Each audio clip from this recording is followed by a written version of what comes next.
All right, glad to have you join us to help us make sense of this ruling and its implications. In case you're just joining us, of course, the Supreme Court says that the president went beyond his constitutional mandate on the issue of Executive Order 10. So we're being joined by from Lagos by Fidelis Auditor, his president, Nigerian branch of the International Law Association, as well as a senior advocate of Nigeria. Glad to have you join us, Fidelis. When this executive order was signed by the president, watchers of democracy felt that it was a good thing to do, in terms of independence of the legislature and the judiciary. But then the Supreme Court seems to have actually taken the winds of the sails of both the president and maybe the judiciary and the legislature. What's your sense of this judgment by the Supreme Court? Thank you very much. As you know, we haven't all seen and read the full text of the Supreme Court judgment, but the judgment has been extensively reported in the media. And what we know is, first of all, that the Supreme Court, by a majority of 6 out of 7, held that Executive Order number 10 is unlawful, but they also held that the state governments were not entitled to recover 66 billion naira, which they were claiming from the federal government in respect of capital expenditure on states and Sharia and customary courts. So to that extent, the judgment is clear in its broad outlines. You are right that when Executive Order number 10 was announced and signed on the 10th of May 2020, there was a degree of euphoria which attended it, because for the first time Nigerians thought that President Buhari was trying to guarantee the financial autonomy of the state judiciary as well as the state's houses of assembly. But of course, many serious lawyers did not think there was much in Executive Order number 10 for a number of reasons. First of all, the federal government itself has not been faithful in implementing sections 81 and 84, which seek to guarantee the financial autonomy of a federal judiciary. So it's a case of trying to enforce a provision on the states, which the federal government has itself not fully implemented. That's one. But secondly, the Constitution is clear in the allocation of powers.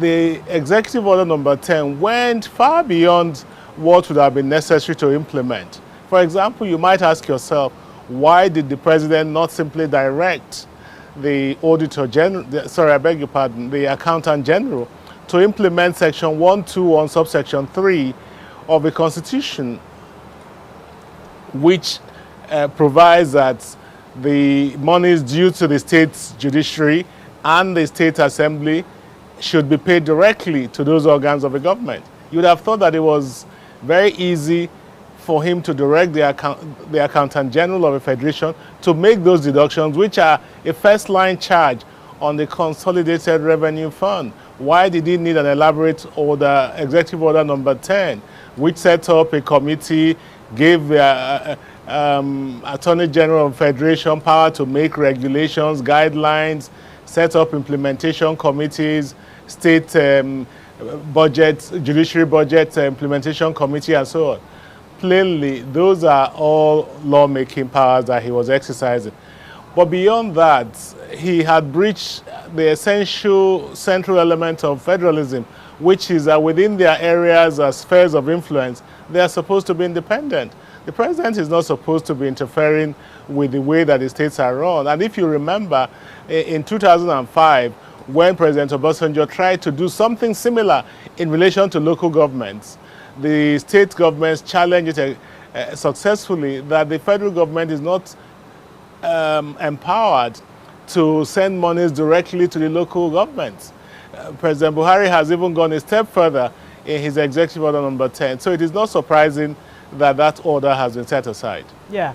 So now that the Supreme Court has set aside the Executive Order 10, and the governors have been observing it in the breach long before the Executive Order 10 was signed, what are the options now to ensure that the governors do the needful that's been backed by the Nigerian Constitution? Well, I think the options must include the power of the Accountant General to implement Section 121, subsection 3, which provides that the monies which are due to the state's houses of assembly and the state judiciaries, which are a first line charge on the consolidated revenue fund, should be paid directly to them.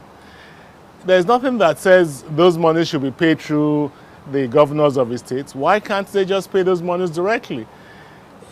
It's more, I would have thought that it was more straightforward to do that than to try to implement Section 121, subsection 3 through an elaborate and illegal Executive Order number 10.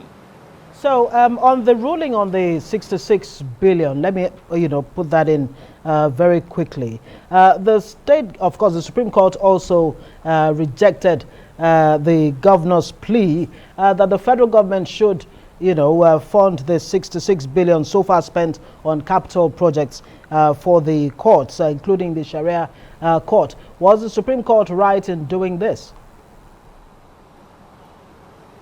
I believe it was right to do so because the Constitution is very clear. The revenue, the first line charge secures the remuneration and revenue expenditure of the judiciary, the state judiciary. And it's important to do that to guarantee their independence.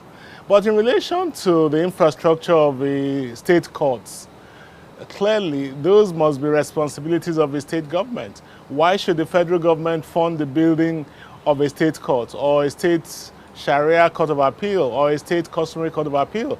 The argument that the states advance that these are courts of the federation simply is too shallow. It is of course true that the judicial powers derive essentially from Section 6, but the Constitution is clear of the distinction between the federal courts, such as the Federal High Court, the National Industrial Court, the Court of Appeal, the Supreme Court on one hand, from the state courts.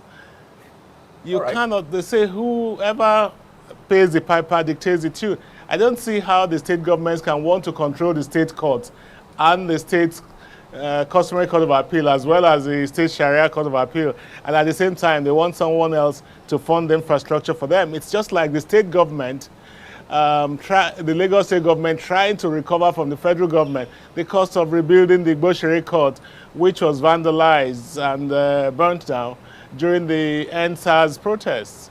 It just doesn't make sense. Why would the federal government be responsible for the rebuilding of that state court? It's a matter for the state assembly. If, for example, the office of the governor is burnt down, why should the governor not go to the federal government and say, I rebuilt my office, I want to recover it from you? It's either we're practicing federalism or we're not. The state government should start crying like cry babies. They should try and raise their own IGLs and fund their states. All right.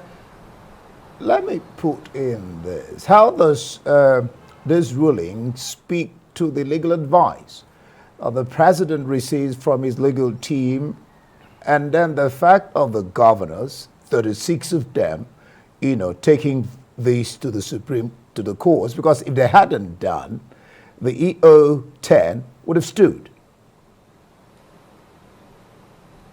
Well, I must say, I don't know what advice the president receives from his attorney general and some of his other law officers.